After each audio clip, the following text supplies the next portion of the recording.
You think God is looking down from the skies and clapping for people who give up? You think divine love is just handed out like candy to anyone who folds at the first sign of pressure? No. That's the lie the world feeds you, to keep you weak, soft, and obedient. Let me tell you something raw. God doesn't love weakness. God doesn't admire those who stay down. He sees the ones who get back up, the ones who bleed, fall, get crushed by life, and still choose to rise. Those are the ones who earn His love. The battlefield of life is brutal. It doesn't care about your excuses. It doesn't care if you're tired, if you're broken, if you've been betrayed. It just keeps hitting. And in those moments when you're down on the ground, broken and gasping, that's when God is watching the closest. Not when you're comfortable. Not when everything is working. When you're shattered. Because that's the test. Everyone wants to be loved by God, but no one wants to fight for it. Everyone wants to be chosen, blessed, favored, but they don't want to bleed, suffer, grind. They think it's just about being good. But being good without being strong is useless. God doesn't reward weakness disguised as morality. He respects power wrapped in purpose. If you want His attention, you better earn it through your actions. Words mean nothing if your life is out of alignment. If you wake up every day, lazy, scrolling, complaining, avoiding your responsibilities, what exactly are you expecting God to do? Pat you on the back? Whisper that He's proud? Why would He be? You're not living to your full potential. You're hiding from your battles. And God does not love cowards. You want proof? Look at every prophet, every warrior, every legend of faith. Did they live easy lives? No. They suffered. They were hated, hunted, betrayed, punished, rejected. But they kept moving. They kept standing. They kept walking into the fire when everyone else ran. That's why God loved them. That's why their names live forever. You want God to love you? Then stop whining and start winning. Get up. Even if your legs are shaking. Even if you don't know what the next step is. Even if your past is filled with failure. The moment you choose to rise again, you step into the arena.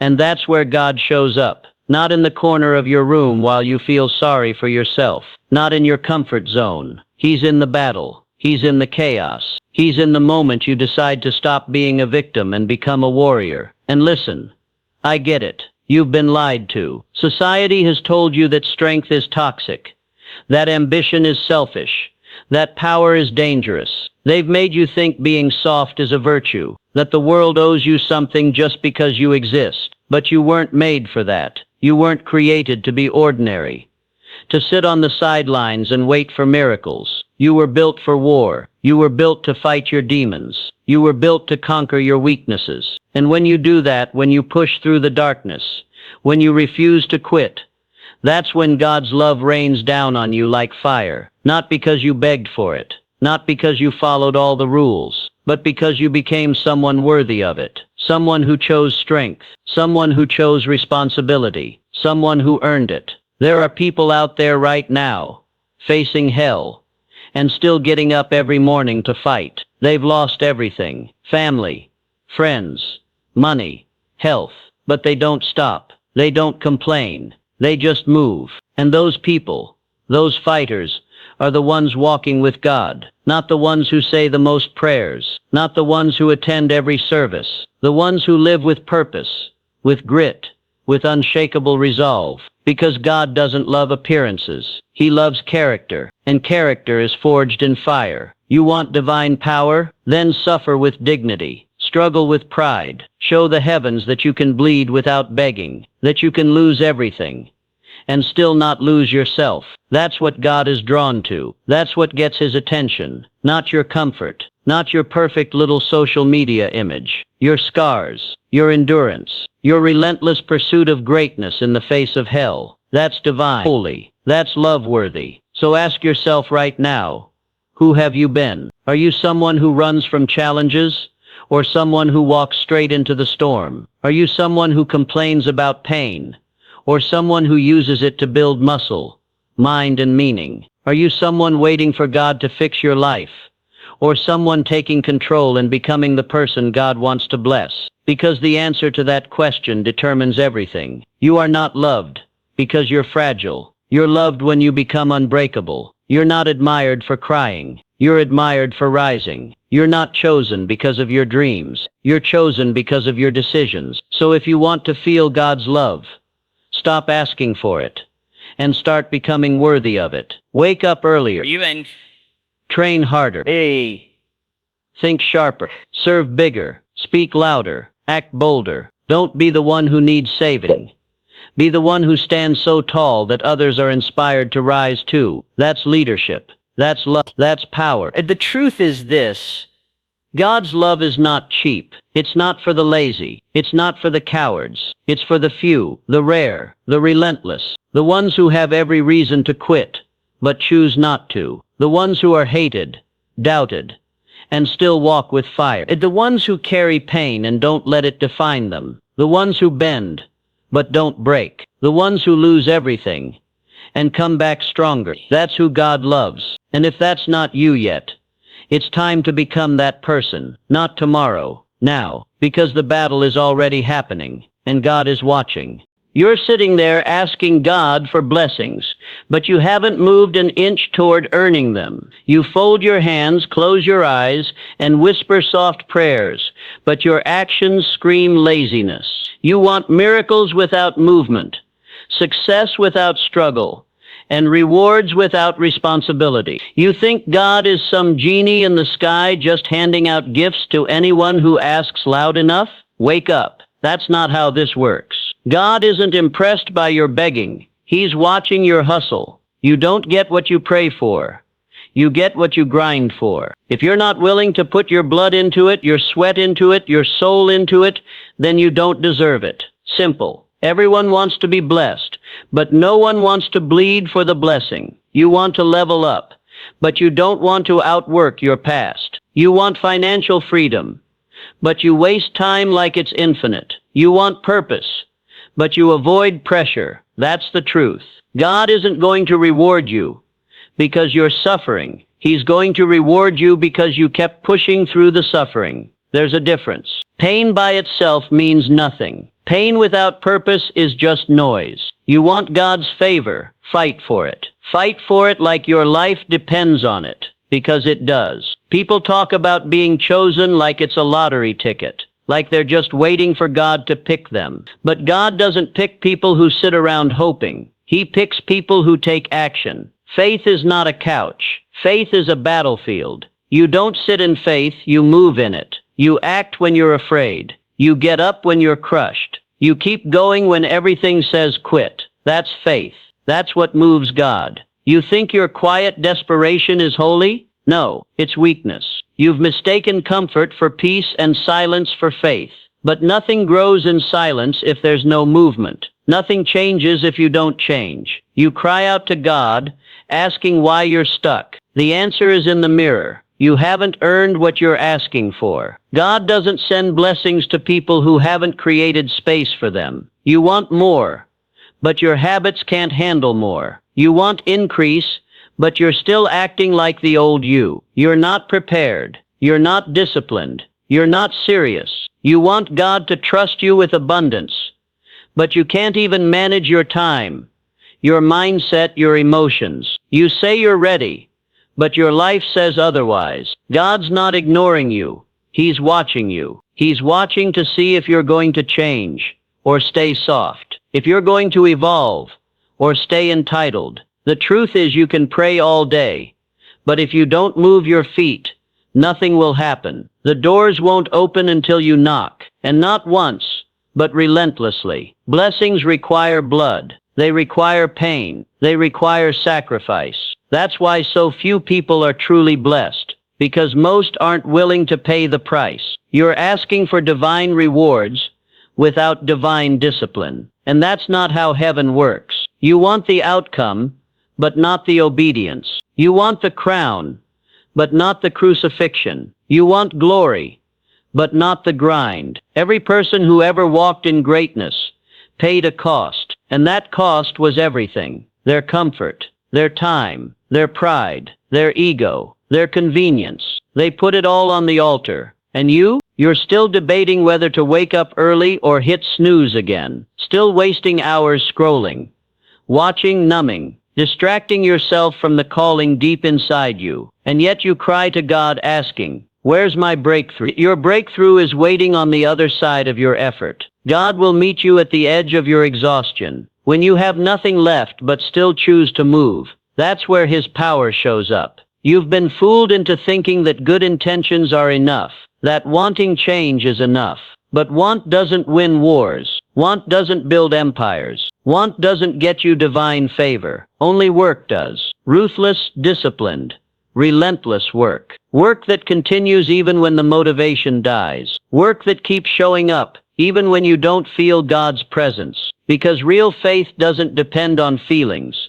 It depends on action. You can cry all you want, but tears don't bring blessings. Actions do. Choices do. Consistency does. You think you're waiting on God, but He's waiting on you, waiting for you to wake up and realize that nothing changes until you change, waiting for you to rise with fire in your eyes, and say, waiting for you to stop complaining and start becoming, waiting for you to move like you already have the blessing, to walk like you already have the favor. Because faith walks before it sees. Faith grinds before it gains. Faith doesn't wait for perfect conditions. It creates them. You don't get God's love because you're nice. You get His love when you honor the gift He gave you, your life, your breath, your purpose. If you're wasting it, why should He give you more? If you're burying your potential in distraction and self-pity, why should He elevate you? He's not going to bless your laziness. He's not going to fund your excuses. He's going to fuel your fire. If you light it, so light it. Get angry, get hungry, get focused. Become obsessed with discipline. That's when things change. Don't ask for more until you've mastered what you have. Don't ask for the next level when you haven't conquered this one. Don't ask for strength when you keep avoiding struggle. Don't ask for success when you keep running from sacrifice. That's how the weak think. That's how the average live. But you're not here to be average. You're not here to live soft. You're here to break patterns, to shatter limits, to become someone so unshakable that when life hits you, you hit back harder. That's what gets God's attention. This world rewards fake effort, but God sees the truth. He sees what you do in the dark. He sees the moments when no one's watching. He sees if you keep going when there's no applause. And that's what matters. That's what counts. Stop crying for blessings you haven't earned. Stop waiting for breakthroughs you haven't built. Stop begging for favor while avoiding the fire. Favor comes after fire. Miracles come after movement. Heaven responds to hustle. You don't need another sermon. You don't need another motivational quote. You need to look in the mirror and ask yourself, am I really giving everything? Because if the answer is no, then you already know why the blessings haven't come. If you want more, be more. Fight harder. Move faster. Think sharper. Act stronger. No more half effort. No more talking. Just action. God respects warriors, not whiners. You think you deserve more from life, but you can't even control what you eat, what you watch, what you think. You think you're ready for success, but your habits say otherwise. The truth is brutal. Discipline is divine. You can't have God's blessings with a devil's routine. You want growth without structure, freedom without control, and miracles without mastery over yourself. It doesn't work like that. If you can't command your own mind, your own mouth, your own morning, then don't ask God to give you anything greater. Why would He give power to someone who's ruled by impulse? Why would He trust you with influence when you're a slave to distraction? People think God's love is unconditional, but they forget that His favor is not. His blessings have requirements. His trust has conditions. Discipline is one of them. You think being emotional makes you holy. No. Being in control makes you dangerous. God doesn't hand the keys to His kingdom to people who can't even keep promises to themselves. If you say you'll wake up at 5 a.m. and hit snooze, you've already lost. You declared war and surrendered to your comfort in the first 5 seconds of the day. That's not a soldier. That's not someone God empowers. That's someone the enemy laughs at. Because the real battle isn't out there. It's in your mind, in your flesh, in your decisions. You want to be a warrior? Start by mastering the small things. Make your bed like it's a ritual. Eat like your body is sacred. Speak like your words shape worlds. Move like every step matters, because it does. Every habit is either taking you closer to your purpose or further from it. There is no in-between. There is no neutral. You are either building or breaking, rising or falling, winning or wasting. The question is, which direction are you headed today? God doesn't bless people who live on autopilot. He blesses those who live with intention. If you can't control your thoughts, they'll control you. If you can't direct your day, the world will direct it for you. Discipline is the difference between being a prisoner and a leader. The prisoner reacts to everything. The leader chooses everything. He chooses how to think, how to feel, how to speak, how to act, even under pressure, especially under pressure.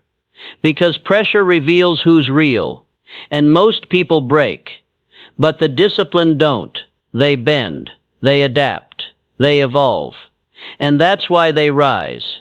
You think prayer will save you from mediocrity? Not without discipline. You can cry all night. But if you wake up and live like everyone else, your tears mean nothing. Real faith looks like order. Real spirituality looks like structure. You want to know if someone is close to God? Don't look at how loud they pray. Look at how hard they train, how consistent they are, how intentional their time is. That's holiness. That's power. That's the kind of person God trusts with more. If you can't resist that extra hour of sleep, how will you resist temptation? If you can't stop watching junk, how will you guard your mind? If you can't say no to fast food, how will you say no to sin? Self-control isn't just about your body, it's about your spirit. Discipline is a spiritual weapon. It's the armor you wear in a world that wants to seduce you into weakness. The world tells you to treat yourself, to take it easy, to listen to your feelings, but your feelings lie. Your comfort is a trap. Your instincts are not God. If you live by what feels good, you'll die by what feels good. Discipline is choosing what's right, even when it's painful. Especially when it's painful. The truth is, most people don't fail because of enemies. They fail because of themselves. Because they can't say no.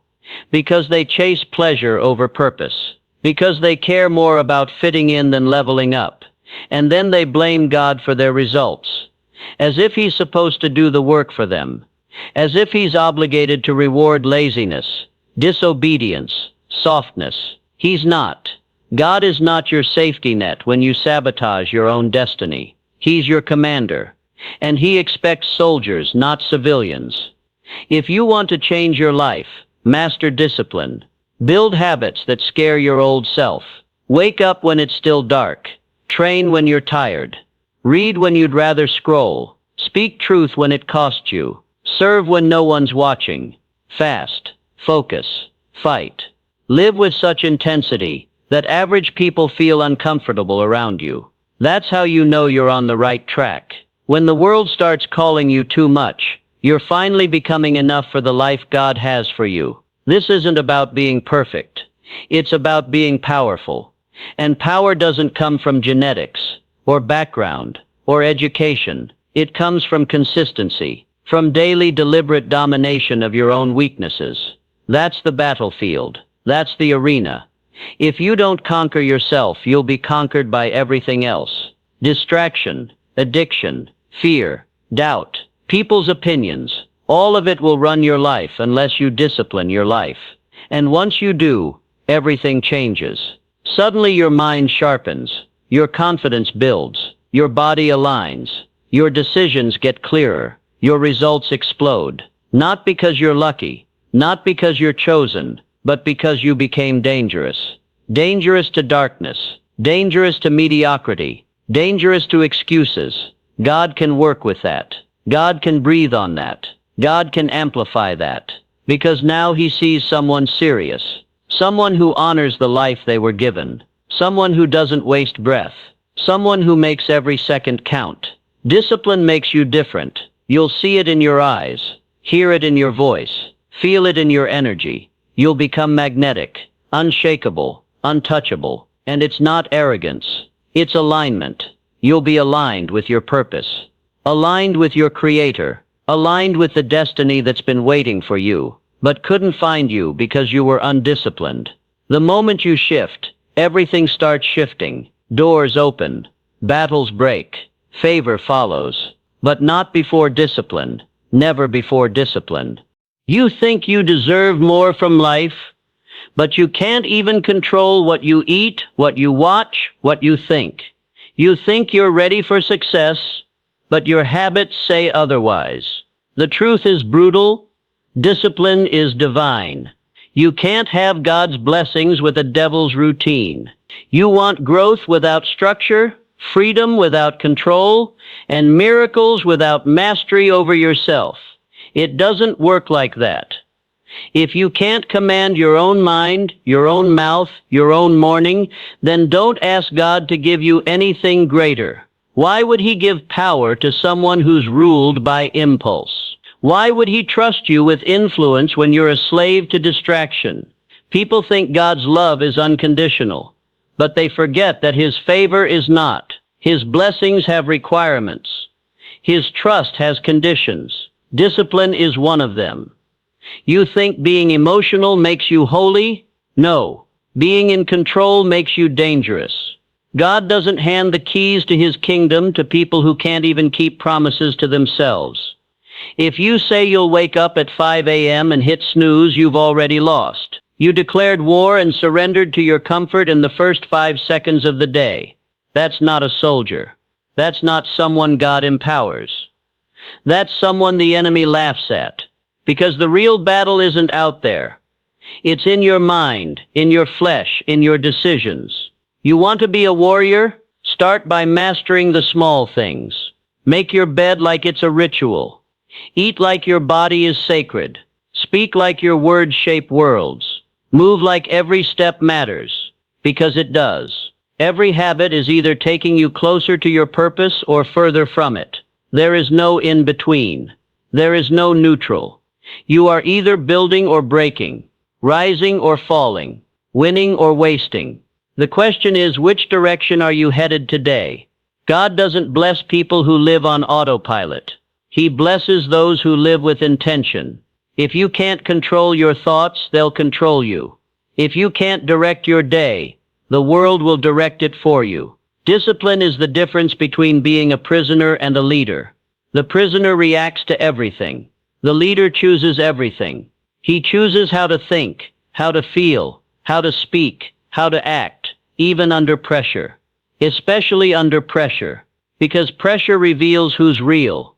And most people break, but the disciplined don't.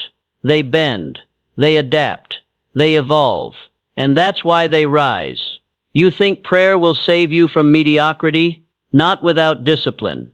You can cry all night, but if you wake up and live like everyone else, your tears mean nothing. Real faith looks like order. Real spirituality looks like structure. You want to know if someone is close to God? Don't look at how loud they pray. Look at how hard they train, how consistent they are, how intentional their time is. That's holiness. That's power. That's the kind of person God trusts with more. If you can't resist that extra hour of sleep, how will you resist temptation? If you can't stop watching junk, how will you guard your mind?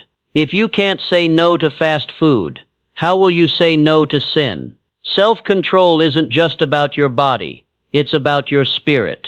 Discipline is a spiritual weapon. It's the armor you wear in a world that wants to seduce you into weakness. The world tells you to treat yourself, to take it easy, to listen to your feelings. But your feelings lie. Your comfort is a trap. Your instincts are not God. If you live by what feels good, you'll die by what feels good.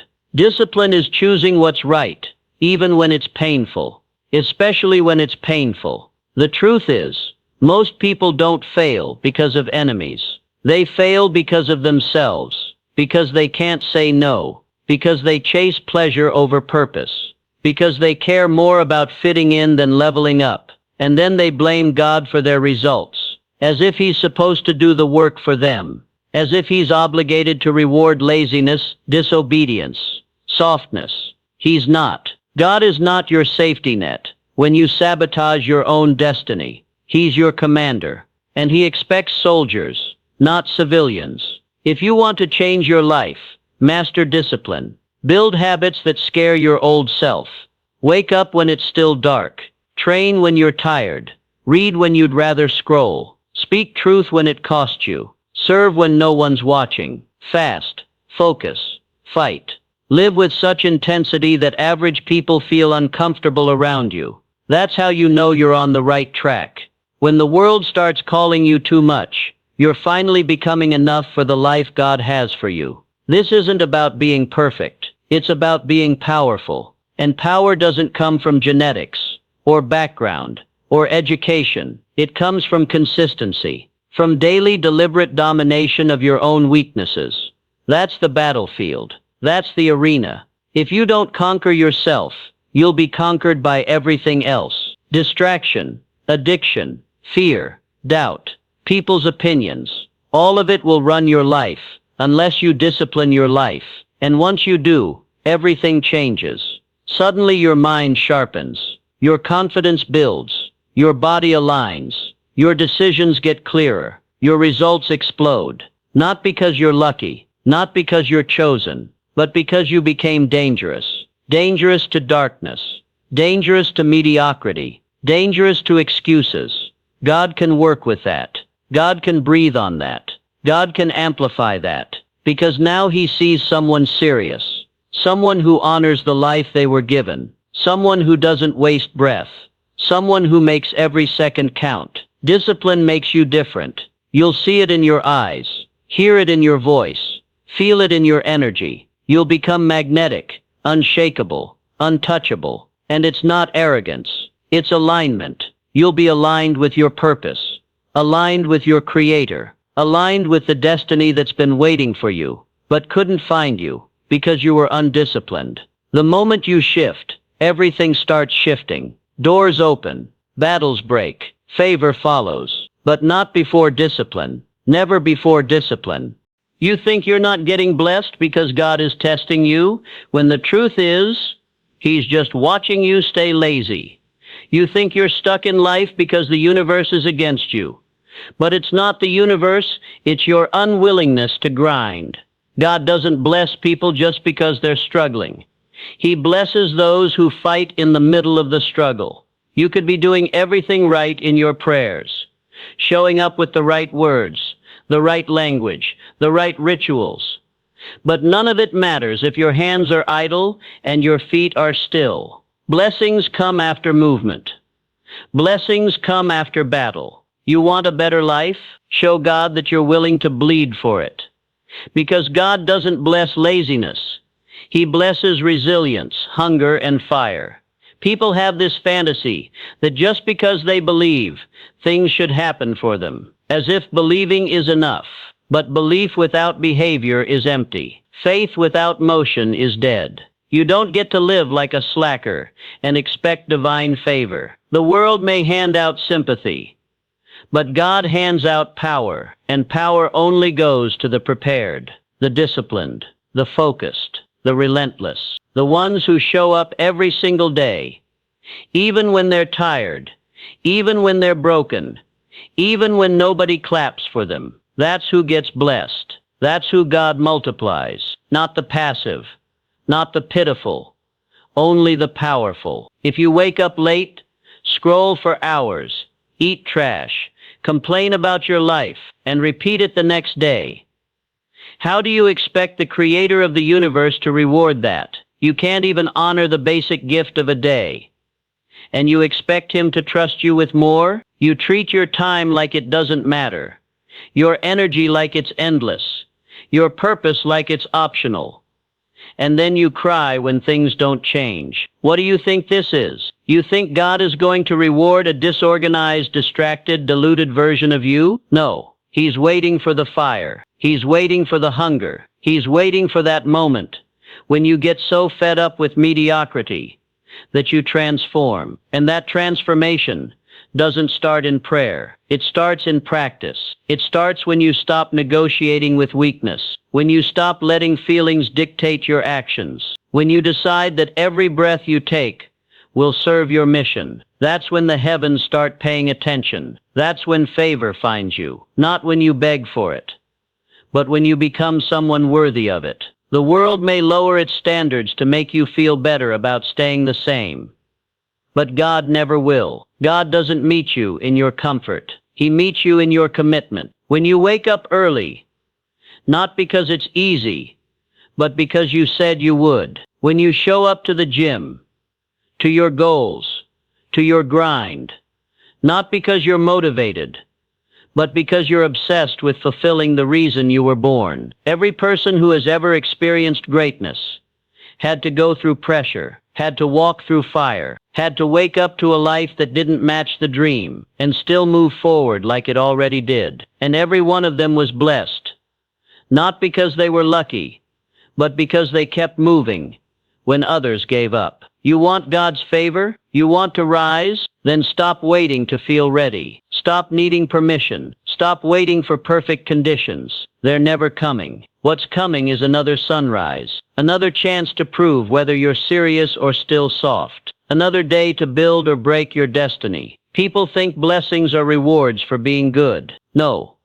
Blessings are rewards for being consistent, for being driven, for being relentless. You want to be blessed? Be unbreakable. Be the kind of person who refuses to let anything, pain, doubt, fear, opinions, get in the way of what they're building. Because when God sees that kind of fire, He adds fuel to it. When He sees that kind of drive, He clears paths for it. But He's not going to bless people who haven't even started. He's not going to pour into vessels that are closed, lazy, and leaky. You want overflow? Fix the holes in your habits. Your discipline is your signal to heaven. Your focus is your invitation for favor. Your grind is your prayer. And if your life doesn't look like you're chasing something bigger than you, then don't expect something bigger than you to chase you. You want the world to take you seriously? Start taking yourself seriously. Stop living like you've got forever. You don't. Every second you waste is a second of your purpose evaporating.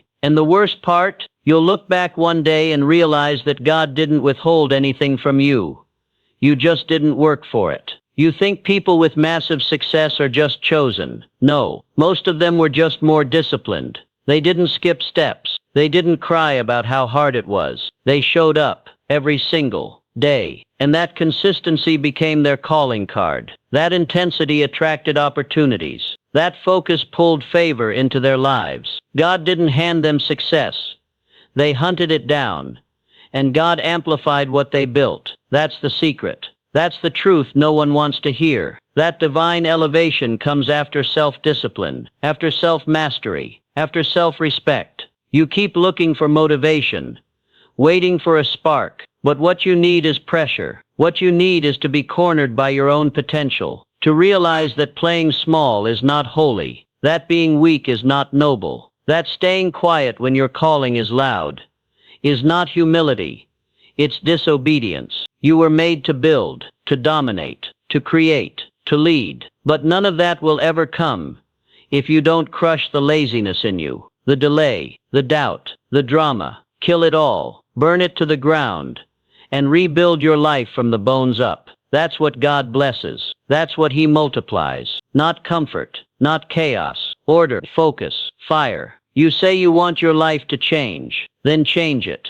You say you want to feel God's presence, then live like He's watching your every move. Like every decision you make is a declaration of your faith, because it is. How you train, how you speak, how you grind. It's all worship. Not the songs, not the words, the work. That's the altar. That's where blessings are birthed. In sweat, in silence, in the grind nobody sees but heaven. You want God to love you? He already does. But you want Him to trust you? You want Him to elevate you? Then show Him something worth lifting. Show Him a life of discipline, of obsession, of no excuses. That's what gets blessed. That's what gets noticed. That's what changes everything. You're in pain.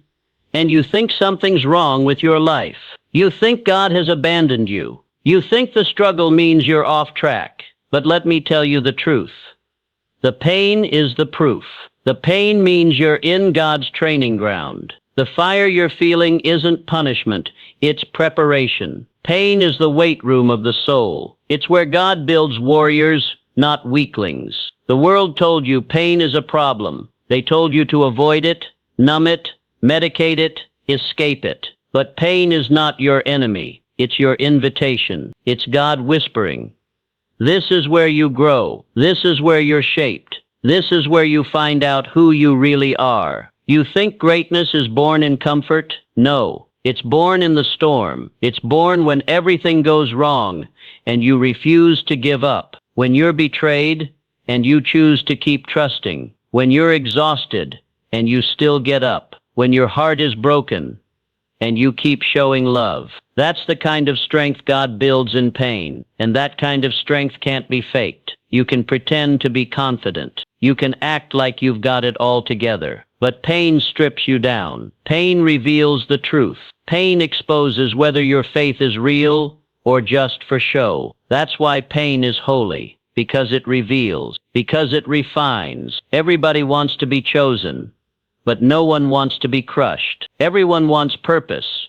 But no one wants pressure. You can't have one without the other. You can't be a diamond without going through the heat. You can't be trusted with power until you've been tested with pain. That's how the process works. And if you run from it, you delay your destiny. If you hide from the pain, you miss the very tool God is using to elevate you. That's why so many people stay stuck.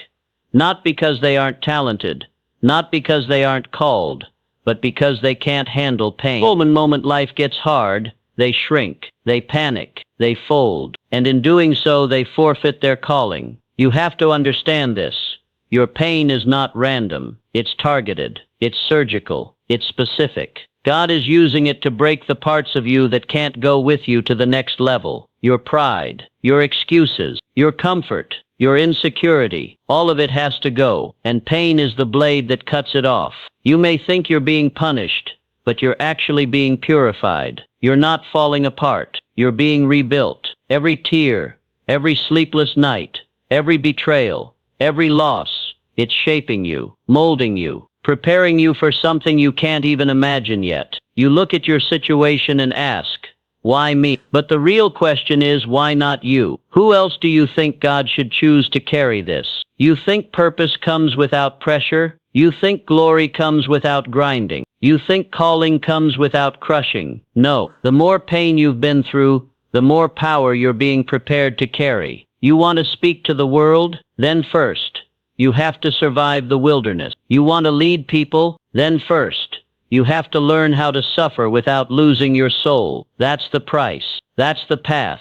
That's the real process behind purpose. Most people never tell you this. They sell you the highlights, the wins, the applause. But behind every success story is a silent war. Nights of doubt, days of fear, moments where quitting felt easier than continuing. But those who rise, those who are truly blessed, are the ones who kept moving through the pain, not around it, through it. They didn't let the fire kill them. They let it forge them. That's why they shine. That's why they're trusted. Because they've been through hell and didn't come out empty. They came out anointed. You might be in a season right now where everything feels heavy. Nothing makes sense. Your energy is low. Your heart is tired. And your mind keeps asking, when will this end? But what if the pain isn't meant to end yet? What if the pain is doing something in you that ease never could? What if the pain is teaching you how to stand, how to believe, how to fight?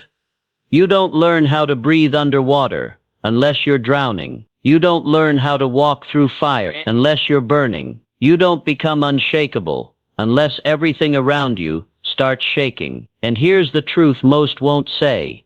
God allows pain, not because he's cruel, but because he's calling something out of you that you didn't even know was there. Strength you forgot, courage you buried, fire you smothered. He uses pain to remind you who you are, and more importantly, who he is. Because pain is the place where you stop pretending to be in control and finally surrender. It's where you stop performing and start praying, where you stop striving and start submitting. And in that raw, broken space, he begins building the real version of you, not the filtered one, not the fake one, the real one, the dangerous one, the divine one. You've got to understand that pain is not the end.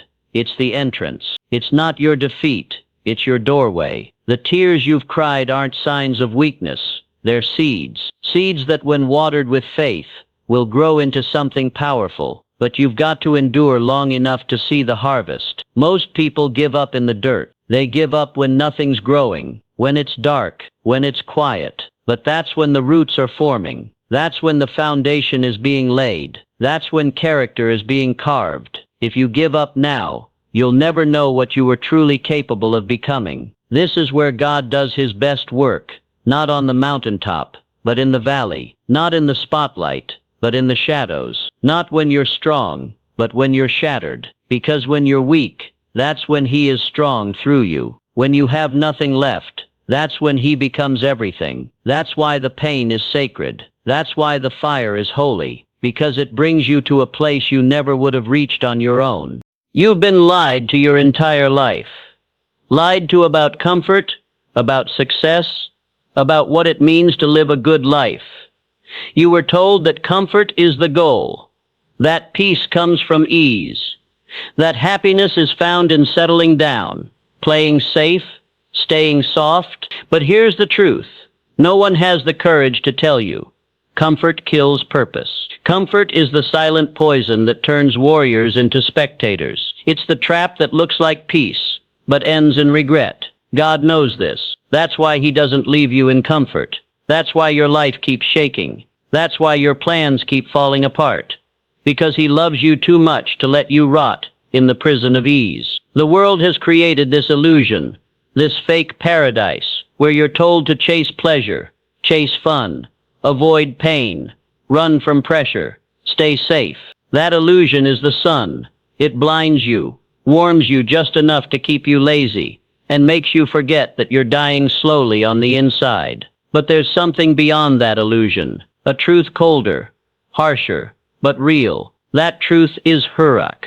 Hurak doesn't care about how you feel. Hurak doesn't care if you're scared. Hurak is the awakening, the slap in the face that reminds you, you were not created to be soft. You were not built to be average. You were born for war, for fire, for pain, for glory. But none of that lives in comfort, and God knows that. You look around and see people numbing themselves. Entertainment, distractions, scrolling endlessly, filling their days with nothing. They're dying with a smile on their face, and they don't even see it, and they call that living. But there's no meaning in it, no edge, no power. God didn't put you on this earth to sit on a couch and consume. He put you here to create, to lead, to fight. But you can't fight when you're too comfortable. You can't hear God when the world is screaming pleasure in your ears. That's why he shakes you. That's why things fall apart. That's why the pain comes. Not to destroy you,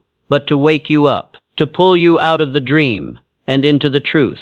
You think your suffering is random? You think your heartbreak, your financial struggle, your anxiety, your failures are just bad luck. No, they are your alarm clock. God lets the world fall on you, so you finally rise, so you finally feel the fire that's been buried under your softness. He breaks your comfort, so you stop living like everyone else, because everyone else is walking dead. They gave up a long time ago, gave up on purpose, gave up on power, gave up on greatness. But not you. You were chosen for something else. You were chosen to see through the illusion, to stop worshiping the sun, and start walking with Hurak. There's no freedom in a comfortable life, only chains. You want real freedom. Do hard things. Do the things no one wants to do. Wake up early, when everyone else sleeps in. Train when your body says quit. Think when everyone else is lost in noise. Build when no one believes in you. That's freedom, not because it's easy,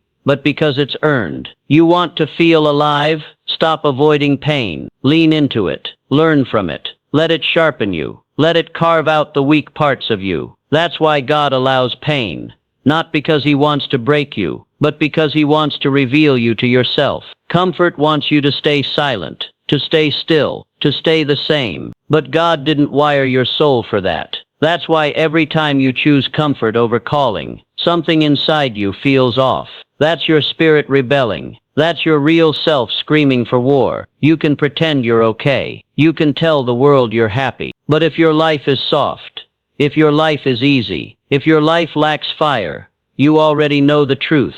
It's fake. That smile is fake. That peace is fake. It's built on denial. And God will not bless denial. He will bless the moment you rip the illusion apart and say, I'm done living like this. I'm ready to suffer for something real. Most people won't do that. They'll stay in their bubble, comfortable job, comfortable habits, comfortable lies, and they'll die with their potential untouched. But not you. If you're listening to this, it's because something in you still wants more. Something in you is still alive. Something in you knows the truth.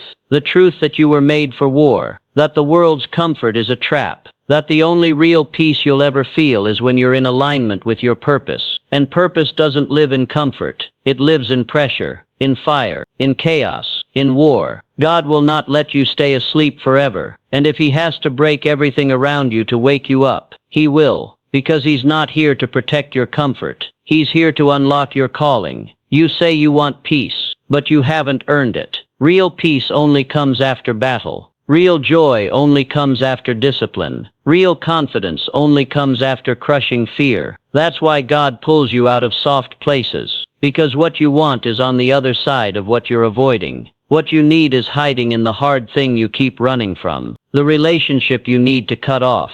The habit you need to kill. The version of yourself you need to bury. But you won't do it as long as you stay addicted to comfort. That's why it has to go. That's why he strips it from you. Not to punish you. To purify you. You were not made to fit in. You were not made to live soft. You were not made to be ruled by the illusion of peace. You were made for Hurak. For fire. For truth. For war. And deep down you already know it. That's why comfort feels like a lie. That's why soft conversations bore you. That's why small goals make you sick. Because your soul is built for more. And the only way to unlock it is to suffer. To grind. To hurt. To rise. And to keep rising until the version of you that the world created burns away. And the version God designed steps forward. You want to be free? Then walk away from the illusion. Walk away from the sun. Walk toward the cold. Toward the silence. Toward the truth. Toward Hurak. The place where your weakness dies and your purpose begins. That's where God waits. Not in your comfort. Not in your security. In your war. In your pain. In your hunger. That's where he meets you. That's where he blesses you. That's where everything changes. You keep asking for a sign, but you ignore the silence. You ask God to speak, but you don't sit still long enough to hear him. You pray for answers, but you panic when things slow down. You think silence means God has abandoned you.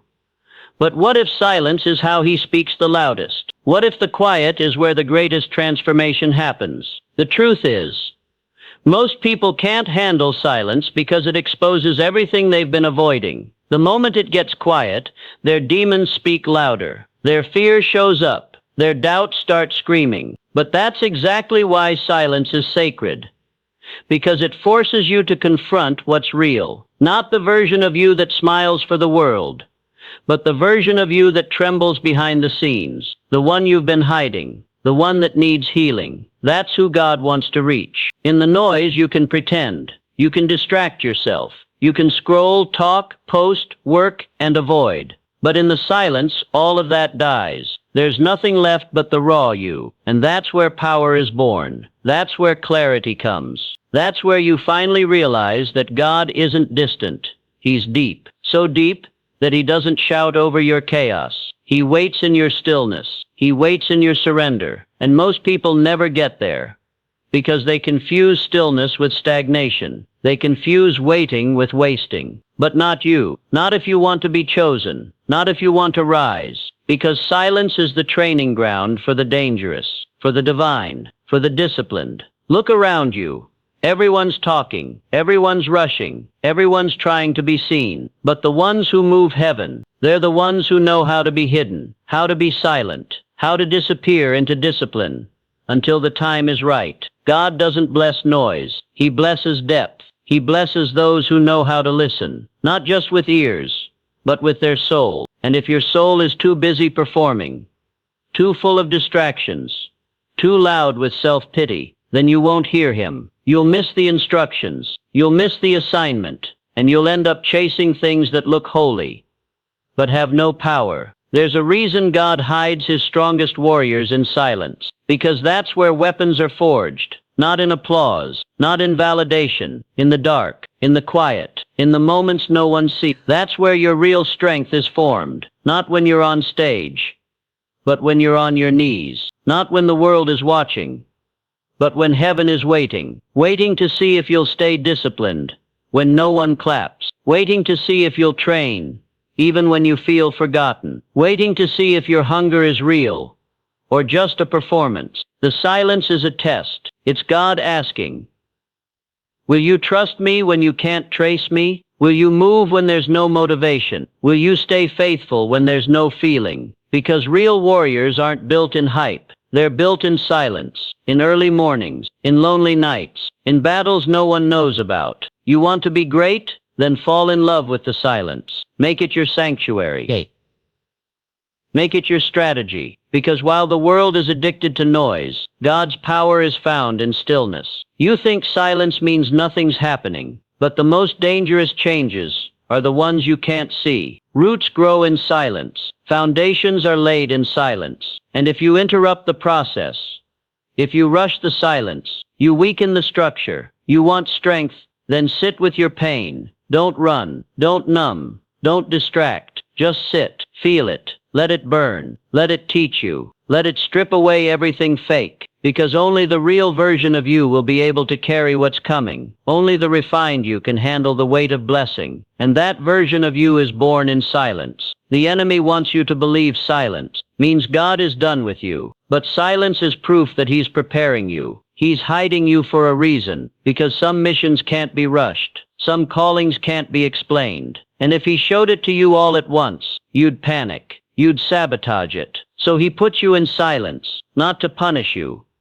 but to protect you, to shape you without distractions, to build you without noise, so that when you finally step into the spotlight, you don't crumble under the pressure. You want to walk with God, then walk through silence, walk through the unknown, walk when it's dark, when it's lonely, when it doesn't make sense, because that's where trust is born. That's where you stop depending on motivation and start depending on myth. That's where you stop being a slave to emotion and become a soldier of purpose. You don't need another confirmation. You don't need another voice. You need silence. You need to shut everything off and remember who you are. The most dangerous version of you is the one who is calm in silence, clear in chaos, and certain in confusion. That's who God is building in this season. A version of you that doesn't panic when things go quiet. A version of you that doesn't collapse when things don't go your way. A version of you that trusts, obeys, moves, and keeps moving. Not because of applause, not because of hype, but because you know the silence means something sacred is being formed. You know the silence isn't the end. It's the edge of your next level. So don't rush it. Don't resent it. Use it. While others scroll, train. While others sleep, build. While others speak, listen. While others hide in comfort, rise in silence. And when the time comes, when the silence breaks and your name is called, you won't have to prove yourself. You won't have to scream. You won't need a microphone, because silence builds something so powerful. It speaks without words. It moves without force. It commands without noise. And that's what God is doing with you now, in the silence, in the stillness, in the season where it feels like nothing's happening. Don't be fooled. Everything is happening. And when it's done, you won't just be ready. You'll be dangerous. You think your past disqualifies you from greatness. You think the mistakes you made, the people you hurt, the sins you committed, the shame you carry, have built a wall between you and God. But here's the raw truth. God doesn't choose the clean, He cleans the chosen. You weren't picked because you were perfect. You were picked because you're powerful. Once you stop hiding behind your past and start using it, the same pain you're ashamed of is the very pain God wants to use. The same dark chapter you avoid is the one He wants to turn into a weapon. You're not too broken.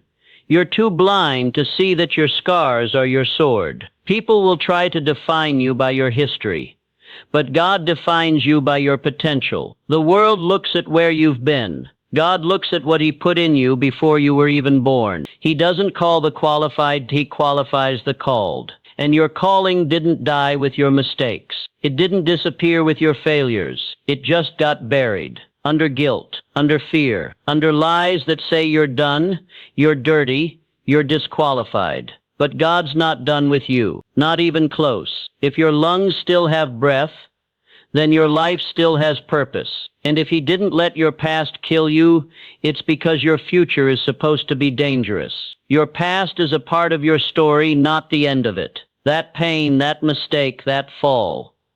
It wasn't random. It was the wilderness where you learned how to fight. It was the fire that burned away your pride. It was the heartbreak that showed you what's real. You weren't being destroyed. You were being shaped, forged, prepared. But if you keep carrying your past like a curse instead of a classroom, you'll never walk in the power it was meant to give you. You'll stay small. You'll stay silent. You'll stay scared. And that's not what you were built for. The enemy doesn't attack your past because he's bored. He attacks it because he knows what's hiding under it. He knows if you ever stop running from your past and start owning it, you become lethal. Because there's nothing more dangerous than a man or woman who knows they were forgiven, who knows they were redeemed, who knows they were dead, and now they're alive. That's why the enemy keeps whispering shame. That's why he reminds you of your mistakes. Because the moment you stop bowing to guilt and start standing in grace, hell gets nervous. You want to know what real power looks like. It's not pretending your past didn't happen. It's walking into rooms knowing exactly what you came through, and still standing tall, still speaking truth, still building empires, still carrying fire. That's power. That's redemption. That's God saying, watch what I can do with someone the world gave up on. Your past doesn't disqualify you. It proves you're dangerous, because you've already survived what others would have died in. You've already felt the weight and kept moving. You've already heard the lies and refused to stay down, and that makes you unstoppable. If you stop letting the past define your identity, don't let what you did blind you from what you're called to do. Don't let one chapter trick you into burning the whole book. You made mistakes. Good. That means you're human. But you learned. And that means you're ready. Because the truth is God can do more with one flawed person who's hungry than 1,000 perfect ones who are passive. He can do more with someone who's honest about their brokenness than someone who hides behind a mask. You don't need to be clean to be used. You need to be willing to show up. Willing to stop hiding, willing to stop apologizing for being you. You think your story is too dark? Good. That means it can light the way for others. You think your past is too heavy? Good. That means it has weight. That means it matters. That means when you speak, people will listen, because you've lived it. This isn't about perfection. It's about power. And power comes from authenticity, from owning every part of you. The wins and the wounds, the trophies and the tears. Stop trying to erase the past. Start redeeming it. Use it.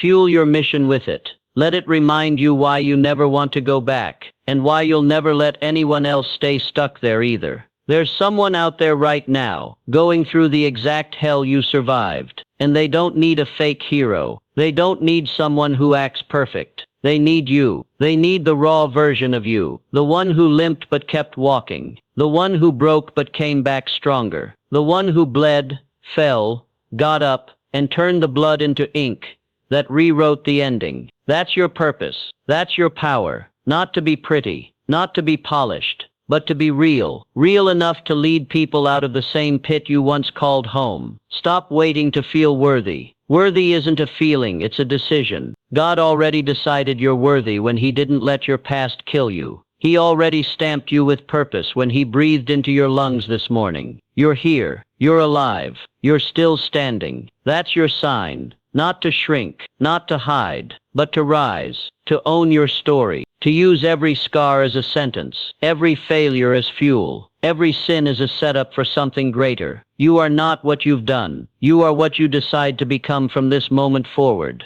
Your past is not your prison. It's your platform. You can keep hiding it, or you can build on it. You can keep being ashamed, or you can let God turn that shame into strength, because He's not asking for perfection.